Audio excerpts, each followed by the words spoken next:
Nobody is reacting to it. Don't know Gary why. Galley saw it, Fred. Gary Galley saw Parker give him something. But if there's a high stick and he is cut, there does not appear to be an official within a mile of it. Never saw it. I don't know if it was a stick or an elbow. It was away from the play. He's cut. Doesn't matter. Cut. He didn't see it. That's the point I'm making. No one has given the indication of seeing it. What a dreadful rule.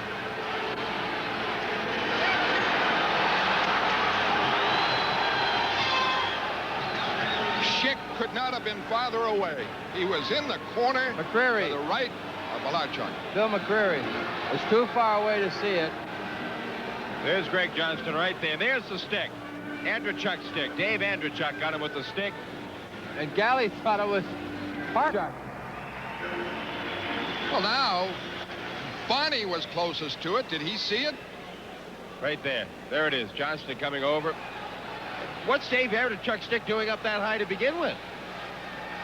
I mean, it's usually from his sticking and said, look, I didn't see it. I can't make the call. Right. Well, this time he makes the call, but he has the wrong guy. What a shame.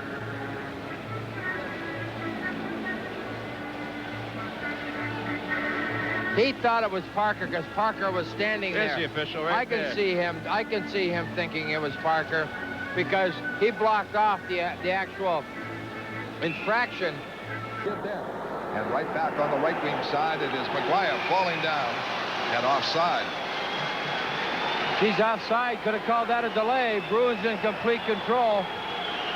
Hartman and McGuire trying to start something. Benoit Hogue thinks he's going to get aggravating people. Well, a little cuff in the back of the head. You know what they By intend. McGuire. It's Shoebottom going with McGuire. You know what Sater intends. Maybe he'd get a power play out of it. Well, McGuire trying Here's to Hartman trying to line up Galley and get him out of there. Benoit Hogue and Hartman Crowder. is such a marginal player, and McGuire. You can't lose Galley. And Galley stays away, very alert. McGuire trying to settle a score from last night. Yeah, I know. He didn't win last night either. Hartman cuffed Burridge and should be sent out. There's go. Look at Hartman. Send him out. He's trying to. I can't believe Schick. Not Schick, McCreary. There goes Crowder and Hogue.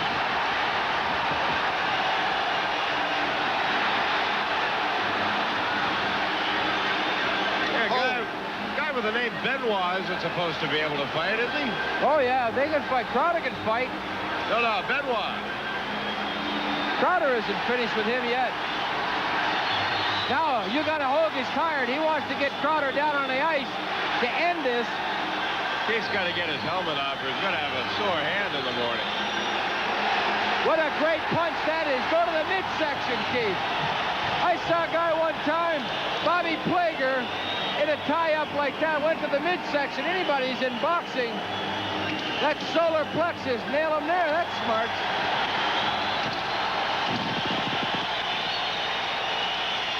Hartman and Galley are still waltzing, and Grant Leggett has Randy Burridge. Hogan, Crowder are out. He's giving them enough to send them out. Well, they must be giving them 2 for roughing, 5 for fighting, and a 10-minute misconduct to get them out of here, because there's over 15 minutes left to go in the period. 10 and 5 wouldn't do it. And Hartman's still trying. I can't believe Schick. And he finally succeeded. Hartman finally succeeded in getting into a fight with Gary Galley. I cannot believe. Well, that's McCreary's fault for letting him hang around. Schick not warning him, going up and pointing the finger at him.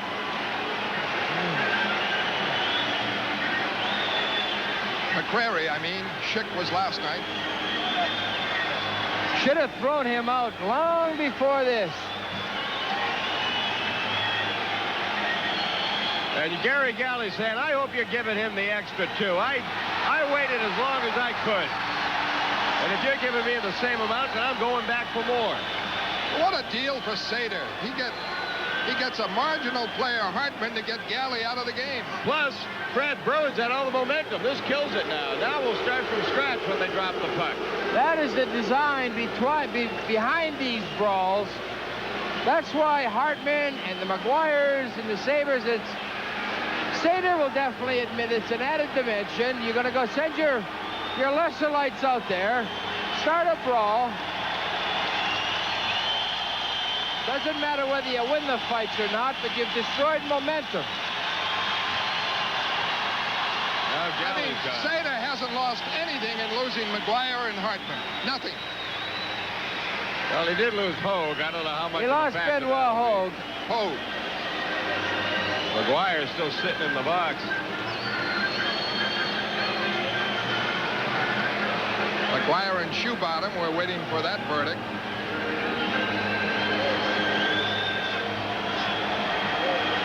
Remember how you talk about games you don't expect to explode? Watch the left hook on the back of Burridge's head. That's what started it. The linesman saw that. There goes Shoebottom and McGuire. And, well, now they're in a wrestling match.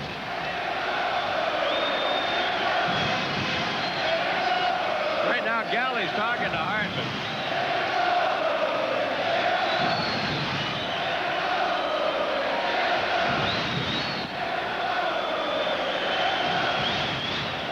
Watch Galley and Hartman. Hartman wants it here. Sweeney gives it a shove. Look at this, and Hartman starts swinging. Now, how can Hartman not get? I don't know, but Hartman hasn't hit anybody yet. Galley's got him around the midsection. Neely in now to Carter. Carter in front. And Neely can't jam it home. The net dislodged. And here's Ramsey going at Neely. Look at Millard throwing punches. Among other things, McCrary has lost complete control of the game. Control of this game. Cam Neely's got to stay out of this. I know he doesn't want to, but he's not going to get to accomplish much. The linesmen are all over him. Malarchuk is now pouting. He's been getting a lot of sympathy lately. I don't know why he got upset. Neely was going to the net. Ramsey took him to him. And then he throws a punch over his shoulder.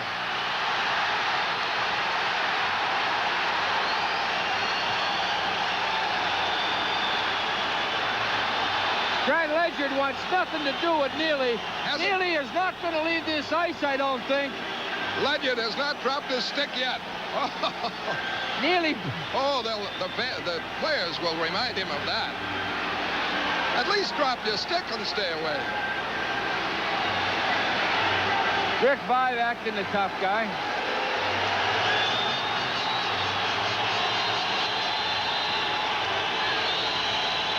Neely is sent out, among others. Cam Neely and Ledyard. I would like to see Neely draw Ledyard into a major.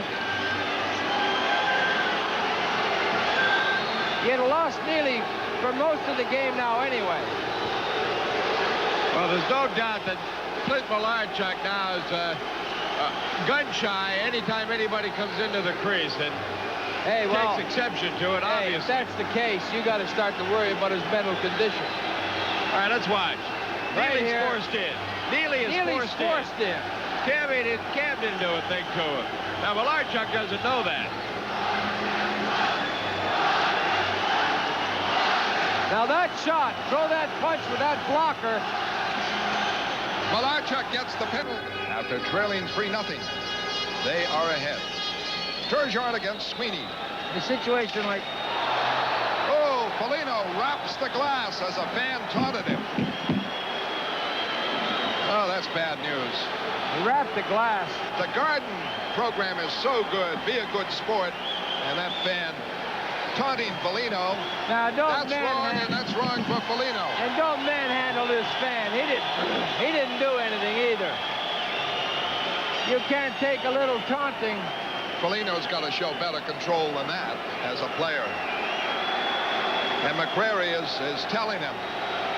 Because in such a dramatic gesture, it incites everything. He can throw him out of the game for that. That's unsportsmanlike. He's a very lucky boy. There's the fan Ooh, look out for that stick. Now, Foligno knew what he was doing. He had no intention of hitting the fan. He swiped it at the glass, which could give you a heart murmur real quick. Well, there were 2 wrongs there. Don't make it right, but Foligno also never went to the top of the glass.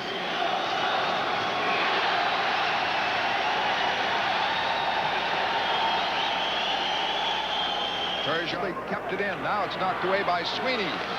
Sweeney trying to clear it out. Can't. Kept in. Now it goes to Wesley. Wesley. Here's Vibe in a fight with Sweeney. How's Bobby going to punch him? There is no way Sweeney can win that. That Vibe has more protection than one of King Arthur's knights. 41 seconds left. And they are separated. 31 shots to 17 for Boston. A 5-3 lead for Boston. Oh, there's... Well, now he takes it off. You can't cut Vibe. He's feeling it to be... Korab. Korab's going out. And Middleton is knocked down in a battle. Middleton back up to go toe-to-toe with Richie Dunn, who's a very good fighter. Tough fighter, Richie Dunn and Middleton, and Dunn are tied up, but Korab's getting the penalty, and he's trying to bring Rattel out with him. Oh, it's Rick Smith now who's battling there. So we'll see what's called here. I think the Bruins are going to come out with a man advantage as finally peace is restored. And we're not critical of officials, but Bruce Hood has been in the way. He's made more good defensive plays against the Bruins than some of the Buffalo defensemen. Well, he called the original penalty on Korab, and I'm sure Middleton and Dunn will be going off, but Boston should have the man advantage. You're watching Boston. C'est connu. Voilà, c'est prise. Est-ce que vous voulez danser avec moi? Voilà, ça c'est sur la musique. Oh, il y a Foligno et Picard.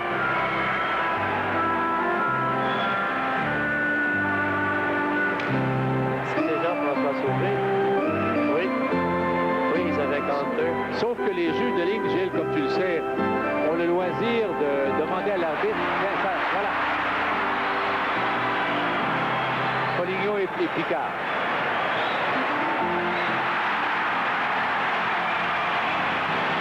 Et ici, l'expérience de Picard, qui a renversé Foligno avec facilité, le prenant par le pantalon. Le Canadien aura disputé une fin de saison dans la rudesse. À chaque match, depuis les 3 ou 4 derniers matchs, il y a 4 ou 5 combats. Don Edwards, lui, pour sa part, bien appuyé sur son filet.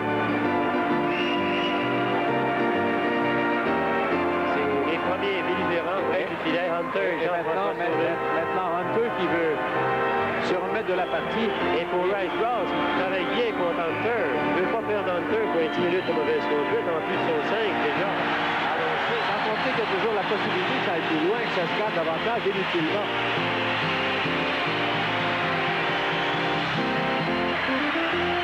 C'est une équipe qui est rêvée en plus de ses joueurs rudes, tels... Centering fast, grabbed off by Carbonneau to McPhee. This is a new line for the Canadians. This is about the first time all year that Carbonneau and Gainey have been split up. Now we have a fight.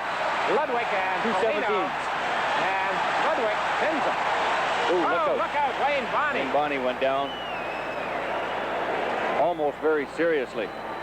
A couple of big boys, Foligno and Ludwig, banged into each other behind the net. Then Foligno made a good check on Ludwig, knocked him off the puck, and back came Craig, and away they went. Well, I mentioned earlier that last night they had a couple of confrontations, strictly the body-checking type and the boarding type and what have you. Craig Ludwig, suffered a broken finger in an exhibition game fight he had with Dale Hunter of Quebec, and he's been a little leery, trying to stay away from things like this, and I don't think there was really much in the way of punches thrown there. I don't think there was either, Dick. They really just got into a bit of a wrestling match, but boy, Wayne Bonney came flying in there to... Tell them how it began, Mick. Well, that was Foligno has picked up 2 minors, Ludwig 1. I don't understand that, but there was another confrontation. Now watch this now. Foligno knocked him off the puck, took it, and that's where they started. And of course, Ludwig with that left hand up there. Well, there was a little poke by Foligno left, but not anything too serious. So right here is where he knocked Ludwig off the puck, got the play, and then Craig knocked his helmet off and roughed him up pretty good, and that's how it started off. Foligno has left the penalty box, and his hand is cut. There, good camera work, fellas. Oh, yes. I wonder if that may have happened when he went down to the ice and when Wayne Bonney went flying into that pile feet first. You just hope that's not serious. Yep. I just got through talking about Ludwig breaking a finger in a fight. You know, Barry Peterson missed so much of the action because of his broken hand. Craig Ramsey intercepted by Svoboda. To Hunter, runs into Fenwick. Look out, they're going to go. And we have a fight. I don't know. Hunter wants to fight. Oh, I guess we do. Well, they get a stick mixed up between the two of them. Well, you can see that coming as Fenwick really gave Mark Hunter a check along the boards, and as they wrestle it out. You know, Mick, we've had a couple of pretty good hits here in the last few minutes. Curvers, Fenves laying on the body. And last night in Buffalo, in a game that ended tied 2-2, the hitting started in the third period, just about now, about the halfway mark of the period. And they started to throw the body checks at each other. There is Dave Fenves, and there is Mark Hunter. And with the score still 4 minutes for roughing against 2 to Craig Ludwig. And in this case, the confrontation between Hunter and Fenves. Mark Hunter gets 4 minutes, and Fenves only 2. As you see there, little scuffle along the boards. Not many punches, if any, thrown at all, but in a couple of minutes, obviously, unless another penalty is taken, the Sabres will have a chance to tie this hockey game. Voit l'ouverture, il sera shot, et on l'a accroché par derrière, et là la bagarre qui éclate. Shot qui est renversé aussitôt par Rick Sealing. Shot n'a pas aimé le coup de bâton que lui a asséné Sealing au moment où il se pointait au but. Shot a tenté de se faufiler entre les défenseurs. Il est venu bien près de jouer un tour à sauver. Mais son tir a manqué tout juste de précision. Et par la suite, il s'en est pris tout de suite à Sealing. Et il n'est pas facile de jeter les gants contre un gars qui porte une visière. Il faut y aller de quelques uppercuts pour pouvoir l'accrocher au menton. Bon, alors la conversation se poursuit sur le bas. En direct du Forum de Montréal, c'est le hockey du jeudi soir. They were down 2-0, and they have gone ahead of the Leafs 3-2. Play in the Canadian zone. Thoreau tried to center it. We got a fight in the corner. Craig Ludwig and Mike Foligno, and they hit the deck, and the linesmen are there very quickly.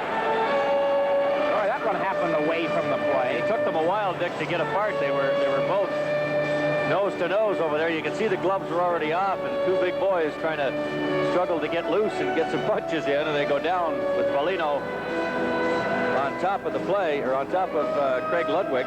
Mickey, I tell you, these two fellas don't like each other from the last movie. The last 2 or 3 games involving the Canadians and the Sabres, they have hammered one another at regular intervals. Well, that time they ended up in a fight. Well, as you see Mike Foligno. See how it starts back in the corner. There's a shot by Foligno into Craig Ludwig, and of course they wrestle, and away they go from there. We see Mike Foligno in a bit of a fighting mood. Mike was not in that type of a mood before the game when he asked me to wish a happy birthday to his mother, Carmela Foligno, and her twin brother, Tony. Campbell, the newcomer.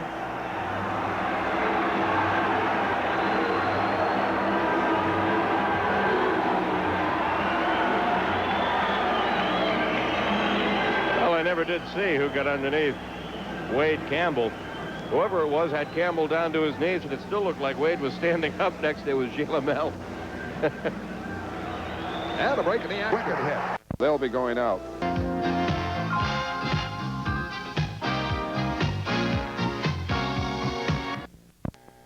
Aggressive, and when not,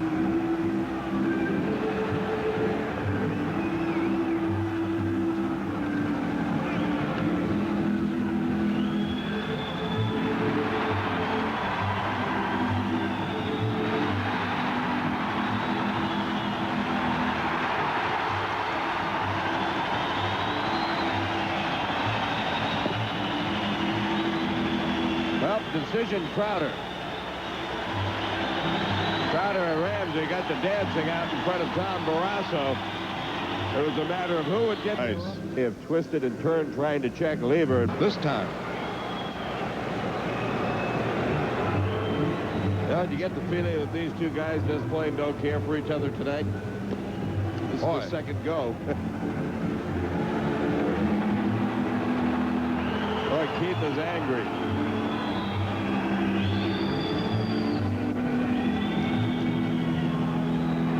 Well, how many takers? Will there be a third time?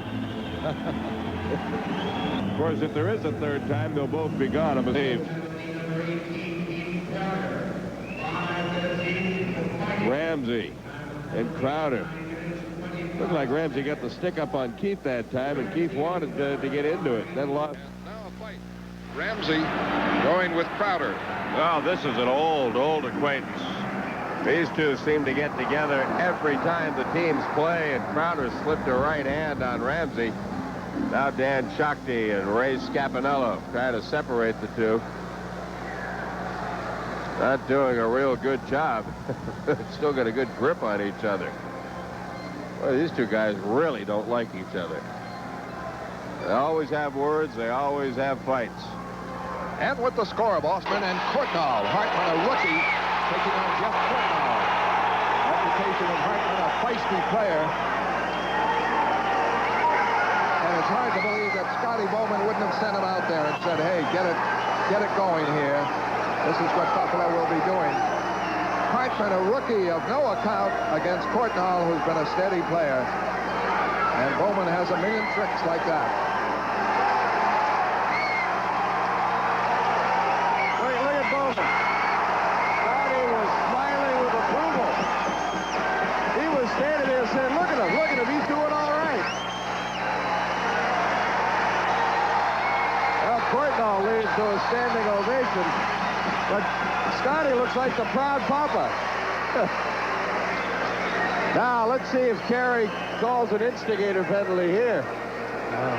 You know, it's funny, Dave. Ready to go, and Courtnall lets it go.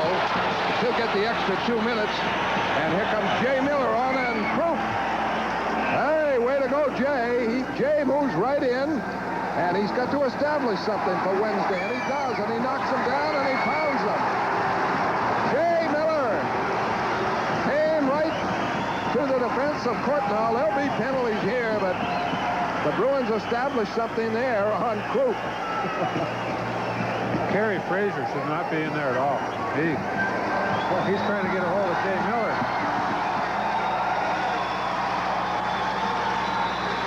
What happens if he gets a good hold of Jay Miller and Croup gets up and, you know, there should be two officials. If they're going to break up a fight out there should be two officials, and they should be both moving in together. Terry O'Reilly knows from experience. I've had. We won't recall that, but what about Miller there? Taking on Croup, 6'3", 225. Looked like Saturday Night Wrestling. He hammered him down. I think it was a good move by Jay Miller. I'm not a... Croup, Huey Croup. Jeff gives him a tap, lets him know he's in the area. Croup saying, you want to go? Well, I'll say there should be. There's the slash. Not much doubt about that. Good call by Koharski. Peterson, 2 for slashing, 5 for fighting. Ruff, 2. Bruins down. They're going after Ramsey, Courtnall, and Ramsey. Everybody fighting on the ice, except the goaltender. Well, it's all broken loose now. Linsman was the player who was knocked down. Ramsey wanted a piece of Courtnall from when they were back in the other end. Ramsey decided to go after Courtnall. I think Ramsey should get an instigator penalty. I really do. He was itching for Courtnall, and once there was a group meeting out in front of Jacques Cloutier, well, Courtnall's getting tossed. Mealy hits Courtnall. Of course, all this leads up to tomorrow night. And they'll be going out. Sear and Johnston. A break in the action. Let's pause for station identification. All over each other in the Buffalo end. Began with Johnston taking down Sear, then Sear taking a shot at Johnston, and after the whistle blew, Two of them just kind of let each other know that, hey, I've got my eye on you. And they finally said, oh, this is ridiculous. We might as well drop the gloves if we're going to see this much of each other. Rights granted by the Boston Bruins, solely for the entertainment of Controlling a 3-on-2, it's difficult, you know, to try to figure out the timing. That's the centerman's usual position. Up, you have a little melee, is it, over here? Well, not really. Adam Creighton stuck his elbow. Here we go. Crowder and Smith end up down on the ice, but, well, here's Creighton and Linsman behind them. That's how it started. Kenny skated up beside Adam Creighton, and Creighton, his elbow's eye level with Kenny as it is. He gave him an elbow right in the face. Crowder came over to confront Creighton, and then Doug Smith decided to have a go with Keith. Well, if you're a lip reader, that wasn't, hope your Thanksgiving was good. No, it wasn't. Merry Christmas, was it? With a break in the action, let's pause for this message. In this, well, we've missed the beginning where Creighton stuck the elbow in Linsman's face. Got a little waltz. Creighton just lost his balance. Now he doesn't know where he is. Look at Doug Smith step in here. Yeah. Clean shot to one. Take a look at Jeff Courtnall taking a few, and then Scott Arniel getting a few right back from Courtnall. Second period now. For it is Marquardt and Ricky going.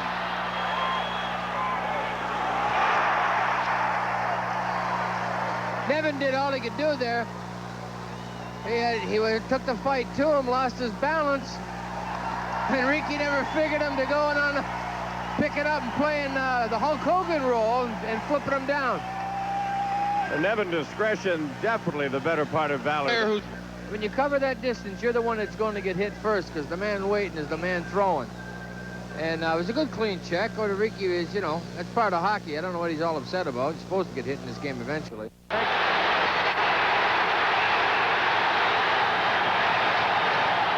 Well, Nevin didn't fare too well in that decision, Fred. Both the decision to go after Ramsey and then the decision handed out after that bout. And you're watching Bruins hockey precipitated by Korn, who came over and challenged the Boston bench. Well, let's see what Myers is going to call out of this, because he's given the Bruins the short end of the stick so far. And Korn, he's chasing him, and he knocks down Cloutier, and he's going to get a penalty. And here's Dykstra pounding away on Marquardt, so Dykstra may get an instigator, and the penalties may nullify each other. Okay, now let's analyze this one there. What happened was, Nevin got hit real hard. Okay, fine, he went in to check the puck. He fights Dykstra off all the way in. Actually, with Cloutier coming back to the net, he comes back too wide. Left wing today. Nevin takes it out on Jacques Cloutier. He's fair game, but I think Nevin could have avoided this, Derek. And like I said, Cloutier came a little wide, but he was waiting for Dykstra. He knew Dykstra would follow up. He tried. Holy box. Sear just buried him in there, and Smith going with Johnston. Well, we got a replay of the other night. Buffalo is trailing 2-0, and what they have to do is decimate the Bruins' forces and get a lot of penalties. Well, he let the hooking go. He let the hooking go and let the hooking go. So he was tugging Greg, and Greg's fighting the puck, and the next thing you know, he's got to turn around, and then at that point, it's going to explode. He missed the hooking penalty, and that was the big start of that. Johnson was waiting for it to happen. And with the score of Boston 2, Buffalo 0, Bruins hockey will continue in a moment. Put on Dwight Foster. Well, we're going to see. We're going to see the. Now Johnson. Now there's not hooking yet. There's hooking, right? Now he's got his foot off. There's holding. Now he's hooking with the stick under his arm. That gets taken out. Period. The score of Boston. And here we go. Celine and Foligno. And Matt Stalin wisely grabs him and wrestles him down. That's the best he can do. Yeah. Foligno with not much fighting over in Europe, and you're not about to become an expert at it overnight. But he's got the right idea. Fake, get that left hook out of the way and tackle him. At a break in the action. Let's pause for this. Now watch Foligno with Stalin. Oh, the butt end. And, of course, Foligno says, hey, what are you swinging at me for? Come on. He wanted to start it. Joyce and Ricky. Battle, Ricky and Joyce, yeah.